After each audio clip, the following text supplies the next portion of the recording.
Sudiksha Konanki was a bright, ambitious 20-year-old student from the University of Pittsburgh. She was originally from Andhra Pradesh, India, but her family had settled in the United States, chasing the American dream. A diligent student, Sudiksha was known for her infectious energy, warm personality, and love for travel. Like any young person her age, she had dreams of a bright future, one filled with adventure, success, and happiness. Before going further to the story, let me explain what is spring break. For many college students in the US, spring break is a time of excitement and freedom. It is a week-long vacation, usually in March, where students take a break from their academic routines to travel, party, and relax. Many flock to tropical destinations like Mexico, Florida, or the Caribbean to soak in the sun and unwind. Sudiksha and 5 of her friends were planning to go to a wonderful place to enjoy the spring break. After much discussion, they chose Punta Cana, an wonderful resort town in Dominican Republic, a paradise known for its pristine beaches and vibrant nightlife. They were staying at the Rio Republica Resort in Punta Cana, March 6, 2025. They had drinks and enjoyed a lot. There they met a guy called Joshua Ribe, a 22-year-old student from Iowa, USA. On the night of March 6, 2025, Sudiksha and Joshua Ribe decided to take a midnight swim in the ocean. The waves were calling, the moonlight shimmered over the water, and the world seemed perfect, like a scene straight out of a movie. But as the saying goes, still waters run deep, and the ocean is as dangerous as it is beautiful. After a couple of hours, Ribe ran back to the resort, shouting for help. Hotel staff and local authorities asked him what has happened, and according to Joshua Ribe, as they were swimming, an enormous wave crashed over them, pulling them under. He managed to struggle his way back to shore, gasping for breath. But when he turned around, Sudiksha was gone, swallowed by the merciless sea. Panic set in immediately. They quickly launched a search operation. Helicopters hovered over the waters, drones scanned the coastline, and divers braved the depths, but Sudiksha was nowhere to be found. Meantime, this news was informed to her parents Subbarayadu and Sridevi Konanki. Hope flickered like a dying candle, but her parents refused to give up. They flew to the Dominican Republic, praying for a miracle. But days turned into nights, and still, there was no sign of their beloved daughter. Surveillance footage shows her drinking at the Rio Republica Hotel bar before heading to the beach with a group, including person of interest, Joshua Ribe. At 4:15 a.m., cameras captured the group entering the beach.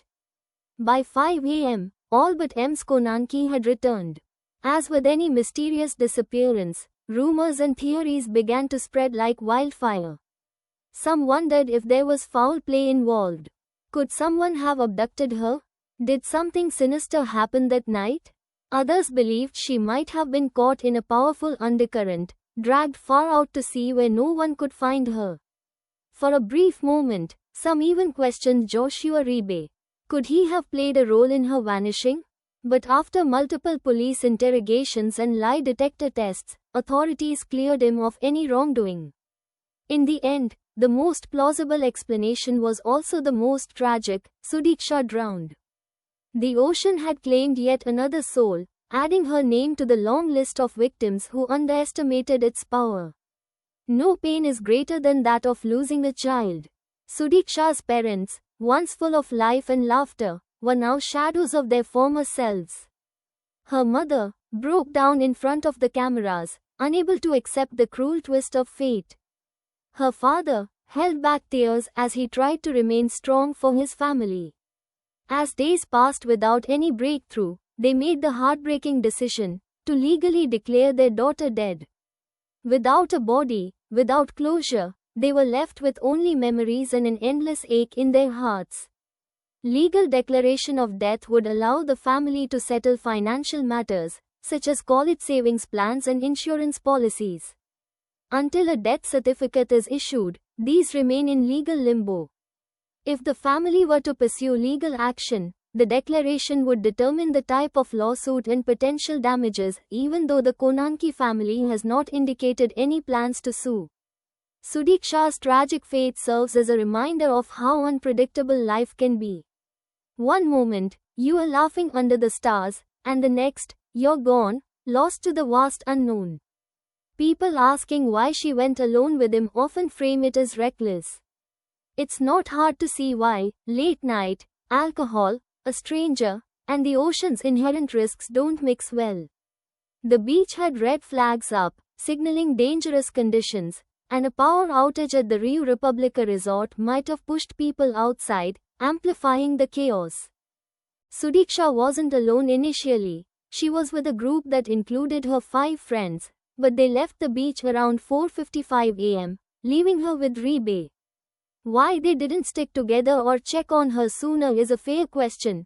Group dynamics can fray when everyone's tired or buzzed. On the flip side, it's too easy to judge her choice without the full picture. She was a bright pre-med student, not some naive kid, and spring break often means letting loose. Alcohol lowers inhibitions. Studies show it impairs risk assessment, especially in young adults, and the group setting might have felt safe until it wasn't. Rebay wasn't a total unknown. He'd been around the hotel scene with others. The why could be as simple as a spontaneous, impaired decision, not a calculated risk. Blaming her alone ignores how fast things can spiral in those circumstances. The guy, Rebay, says he tried to save her but was overwhelmed, exhausted, vomiting seawater, and maybe disoriented himself. He's not a suspect, and there's no evidence of foul play, though some speculate because her body hasn't surfaced. Experts disagree on whether drowning fits. Warm Caribbean waters typically make bodies resurface faster, yet the area's known for strong currents. It's possible she got swept away, but without more, it's guesswork.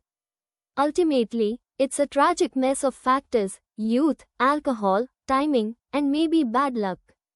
People will keep asking, why? Because it's human to want answers, but it's less about her going with him and more about how quickly a fun night turned deadly.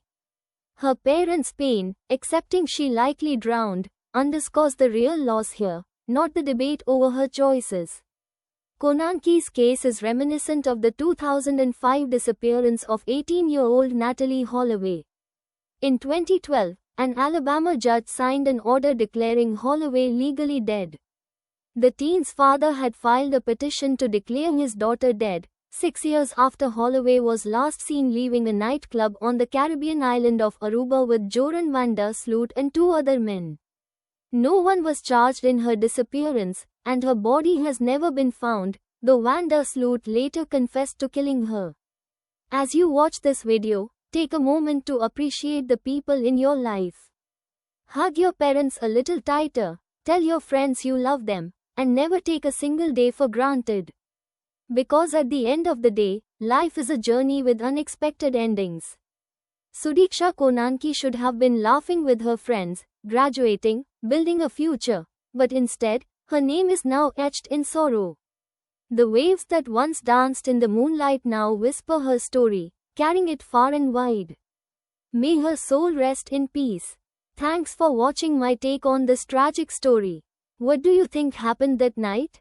Who's at fault? Her parents, for allowing it? Her friends, who left her alone with a guy?